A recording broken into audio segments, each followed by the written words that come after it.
Aujourd'hui, je te montre comment vérifier si un moteur asynchrone triphasé est endommagé, c'est-à-dire grillé ou pas. Ici, nous avons un moteur asynchrone triphasé. Nous allons rappeler que pour vérifier si un moteur asynchrone triphasé est endommagé ou pas, nous nous référons à l'état de ses enroulements. Si ces enroulements sont coupés, ou encore si l'un des enroulements est coupé, ou plusieurs, alors le moteur est défectueux.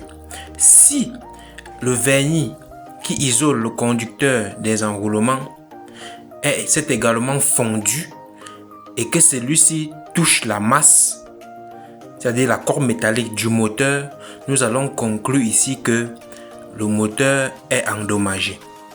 Alors, qu'est-ce qu'il faut donc faire en ce moment? Ce qu'il faut faire en ce moment pour confirmer ou vérifier l'état effectif du moteur, c'est de... Tout d'abord, nous allons vous présenter sur ce papier les enroulements du moteur. Vous allez voir là comment est mentionné U1, V1 et W1. En second, nous avons U2, V2 et W2. Donc, si nous voulons vérifier si un moteur est défectueux, il nous faut avec un multimètre, avec ses cordons, tester de bout en bout, c'est-à-dire entre U1 et U2, les enroulements, si cela siffle, c'est-à-dire si le test de continuité est effectif, c'est-à-dire le multimètre siffle ou présente une résistance, nous allons conclure que les enroulements sont encore en bon état.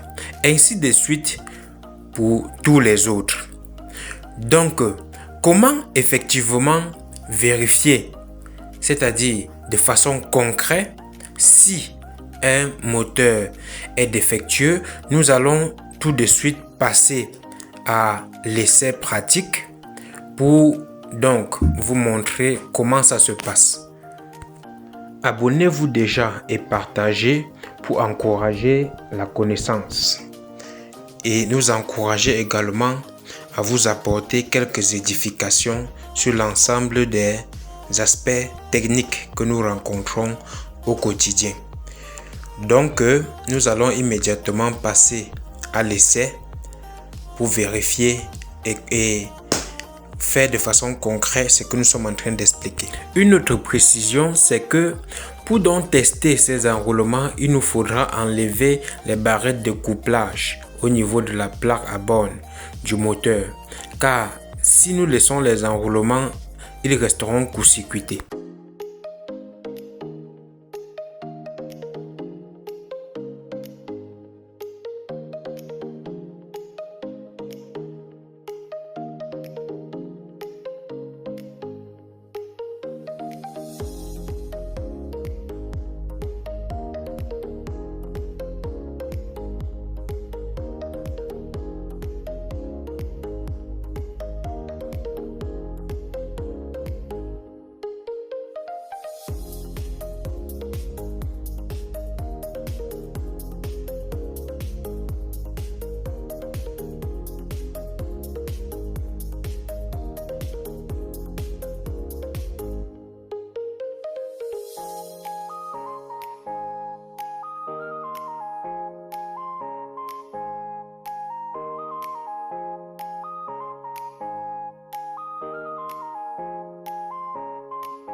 Nous avons donc enlevé les barrettes. Nous allons procéder au test effectif.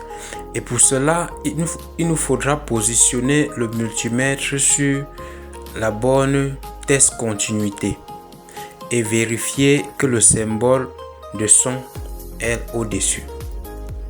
Ceci étant donc, nous allons poser les deux bornes du multimètre sur les bornes également du moteur pour vérifier et mesurer les enroulements. Vous voyez effectivement que nous avons un son et puis la résistance qui varie. Donc ces bornes sont encore en bon état. Voilà. Donc c'est un peu ça, c'est encore en bon état. C'est encore en bon état. Testons donc actuellement la masse et les différents bornes de connexion. Celui-ci n'est pas en train de siffler, donc on conclut que le conducteur des enroulements ne touche pas la masse métallique.